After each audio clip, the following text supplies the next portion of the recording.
Hello friends, আমি অফি খান। আশা করি আপনারা আমার আগের ভিডিওগুলো দেখেছেন। আশা করি আপনাদের কাজে এসেছে। তো গত ভিডিওতে আমরা যেটি দেখেছিলাম সেটা হচ্ছে জেনারেল লেজার কি করে প্রস্তুত করব। এই ভিডিওতে আমরা দেখব যে জেনারেল লেজার থেকে আমরা কিভাবে ট্রায়াল ব্যালেন্স প্রস্তুত করব। তো ট্রায়াল ব্যালেন্স প্রস্তুত করার জন্য প্রথমেই আমাদের হচ্ছে সেই কোম্পানির নাম লিখতে হবে যে কোম্পানি ট্রায়াল ব্যালেন্সটা আমরা করছি। তো কোম্পানির নাম আমরা লিখেছি পায়োনিয়ার অ্যাডভার্টাইজিং এজেন্সি। তারপর হচ্ছে আমরা লিখব ট্রায়াল ব্যালেন্স। তারপর আমরা ডেট দিব, যে মাসের জন্য করছি সেই মাসের শেষ তারিখটি দিব। এরপরে হচ্ছে আমাদের টেবিলটি হবে। টেবিলটিতে আপনি দেখতে পাচ্ছেন তিনটি কলাম হবে। একটি হচ্ছে অ্যাকাউন্ট টাইটেল, একটি হবে ডেবিট এবং একটি হবে ক্রেডিট। অ্যাকাউন্ট টাইটেলে আপনারা দেখেছিলেন জেনারেল লেজার ক্ষেত্রে আমরা প্রত্যেকটি স্পেসিফিক অ্যাকাউন্টের জন্য আলাদা আলাদা টেবিল করেছিলাম। তো সেই প্রত্যেকটি স্পেসিফিক অ্যাকাউন্ট নেমগুলো আপনি এখানে পরপর লিখে ফেলবেন। অর্থাৎ এই যে cash, advertising, supply, prepaid, insurance, office equipment, notes payable, accounts payable, unearned revenue, capital, drawing, service revenue, salary expense এবং রেন্ট এক্সপেন্স, প্রত্যেকটি অ্যাকাউন্ট স্পেসিফিকভাবে আমি লিখেছি। এবং শেষে গিয়ে প্রত্যেকটি লেজারে আপনি অ্যাকাউন্টের শেষে গিয়ে একটা ব্যালেন্স লিখেছিলেন। আপনি লিখেছেন ডেবিট, ক্রেডিট, তারপর লিখেছেন ব্যালেন্স। সেই ব্যালেন্সে আপনি যে অ্যামাউন্টটি লিখেছিলেন সেই অ্যামাউন্টটি আমরা এখানে বসাবো। প্রত্যেকটি ক্ষেত্রে আমরা এই একইভাবে বসাবো। এখন প্রশ্ন হচ্ছে যে কোনটি আমরা ডেবিটে বসাবো এবং কোনটি ক্রেডিটে বসাবো। কারণ কিছু কিছু বেশিরভাগ ক্ষেত্রে আপনারা দেখেছেন যে শুধুমাত্র একটি অ্যামাউন্ট ছিল এবং সেটি লাস্টে গিয়ে ব্যালেন্সে হয় ডেবিট হয় ক্রেডিটে বসেছে। তাহলে সেটাই আমরা কোথায় বসাবো?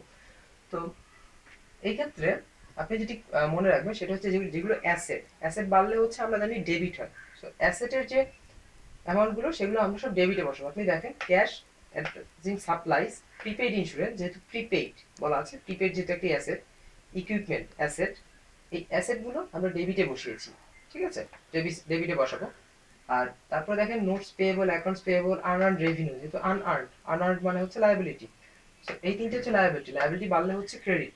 তো আমরা এই তিনটে অ্যামাউন্ট ক্রেডিটে বসিয়েছি।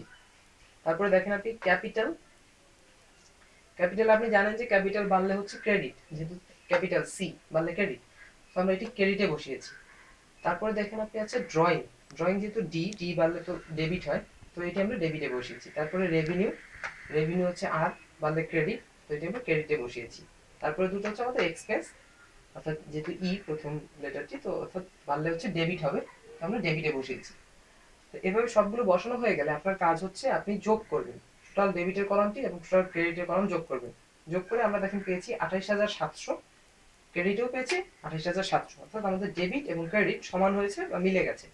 তার মানে হচ্ছে আমাদের ট্রায়াল ব্যালেন্সটি, মানে আমরা এতক্ষণ ধরে করছিলাম, আমাদের জার্নালটাও ঠিক হয়েছে, লেজারটাও সম্পূর্ণ হয়েছে এবং ট্রায়াল ব্যালেন্সটি ফাইনালি এসে মিলে গেছে, অর্থাৎ আমাদের সবকিছুই সঠিক হয়েছে।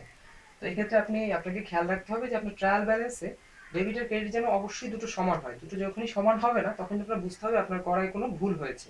সেক্ষেত্রে আপনি ভুল সংশোধনের জন্য একেবারে শুরুতে জার্নালে চলে যাবেন। জার্নাল থেকে আপনাকে চেক করতে হবে যে আসলে কোথায় ভুলটি হয়েছে।